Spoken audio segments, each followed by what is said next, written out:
So, hello, and welcome to a short analysis of a class which I've never played before, which is the necromancer. I'm basically going to go over the passives and explain to you how I think that this necromancer passive will actually synergize quite well with the werewolf, surprisingly. I had expected them to make a lot of passes which will be like slot this, slot that, this usual bullshit like with the warden, but I was actually positively surprised. Well, first thing you have to know about the necromancer, very good tankiness in human form, which plays into our hands since we have to basically survive till we get our werewolf. This is because we have the Spirit Guardian, which basically is 10% reduced damage taken, which in effect means 6k effective resistances. And of course this ability, the Totem, which Agony Totem, which basically gives us minor protection, that's 8% damage taken, which is another 5k. So at the moment we're like 11k-ish effective resistances without doing anything, just by being a necromancer. But the main skill, which basically helps us in human form to get a werewolf full quickly, is the necrotic potency. For every corpse, and trust me, the necromancer makes a lot of corpses. Like if my Spirit Guardian dies, boom, I'll get back another corpse, so 6 ultimate. If my Skeleton Mage dies, that's another 6, so 12. Even the Blast Bones, that's another ultimate, another corpse, boom, that's like 18. And so yeah, the ultimate regen of the necromancer is shockingly high. I'll just put it how I think it is. It is shockingly high. I do not think this is balanced at all. In any case, yeah, so very high ultimate regen. The only downside is your sustain is a bit tied to corpses and it's not as strong as like leeching strikes and stuff. But you get like good regen in human form. So sustain wise in werewolf form, it's not the best, but we should manage. We have pretty good as a cheat. We have pretty good mag and stamp sustain. So, and along with the heavy attacks, we should be fine. So yeah, very good ultimate. So we'll get our werewolf full extremely quick. And if you use the ultimate regen potions, quickly use them before it gets fixed, because I think next patch they're making that you can't have minor heroism outside of combat, which that's why people abuse the crap out of those potions. But yeah, you don't have that from me.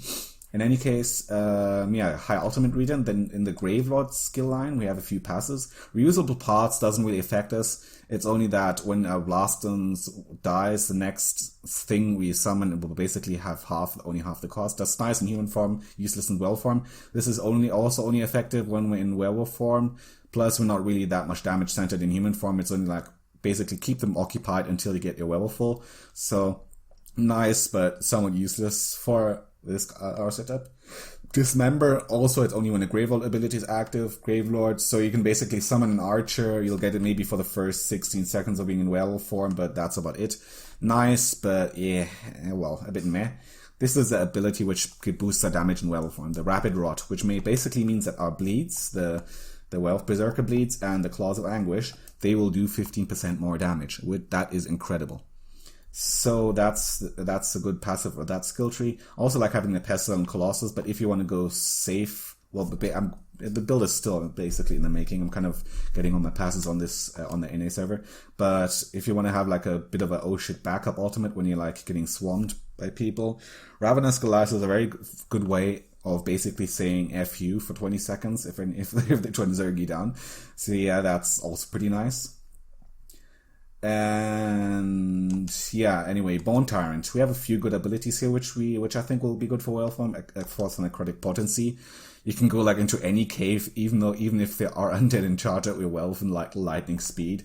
Agony Totem, which is going to be very good for standing aground. You can basically piss off like Mag DKs, Templars, the standing ground classes which profit from camping in the area.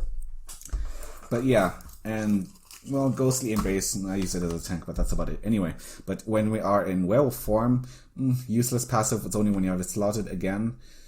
Only when they have a Bone Tyrant ability active. That means if we can put down an Agony Totem and we'll get it for the first few seconds in werewolf form. Let me see.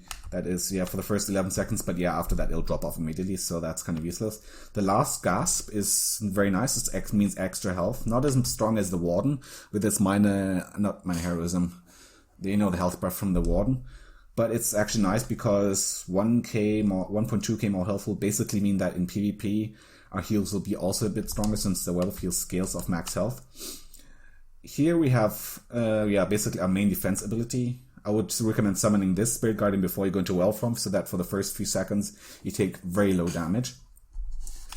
And then this is the basically OP passive in my opinion, the Curative Curse. Basically means that if you're affected by, let's see, the poison dot status effect, any snare, minor defile, major defile, anything negative, your character will get 8% increased healing. Just to give you a scale of how strong it is, that is the heavy armor passive on top, just by being a necromancer. So that is very good for Werewolf. That's one thing I'm looking forward to. This one is, it's only the living disability, so that's kind of useless. This one is nice for charging up a werewolf for getting our werewolf full quick, so that's nice. And of course, this is for, well, it'll fall off after 16 seconds when our Spirit Guardian expires. But yeah, the Curative Curse are the good passives for werewolf form. Last Gasp means more health, and Rapid Rot with the extra dot damage. So yeah, basically a bit extra dot damage, extra health, very strong self heals. That means basically very tanky as a werewolf. Now, yeah, so in my honest opinion, then for PvE, damage wise, it's probably on par with the Stamplar, maybe a bit stronger, but definitely stronger than the DK with the poison dot passive, but inferior to the Stampstork damage wise as a werewolf. But tankiness wise, I think it is definitely stronger than the Stamplar. Stamplar has like extra spell resistance, and maybe it's tankiness wise. I think it might be on par with the DK, because the DK has like the blocking passive. So basically, it's tanky as a DK, and damage wise a bit weaker than the Stampstork, and it has an insane ultimate recovery. That means you'll get your werewolf full extremely quick. So basically, for PvP, very strong as a werewolf, the necromancer.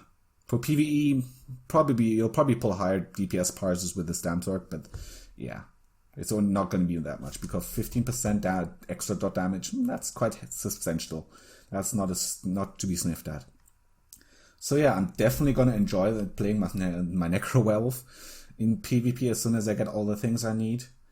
And yeah, I hope you guys enjoyed this video. If you have any further questions about how the necromancer, werewolf, and werewolves in general, just post it in the comment section. I will answer it as soon as possible. And yeah, have a nice evening. Well, over here, evening. Peace out.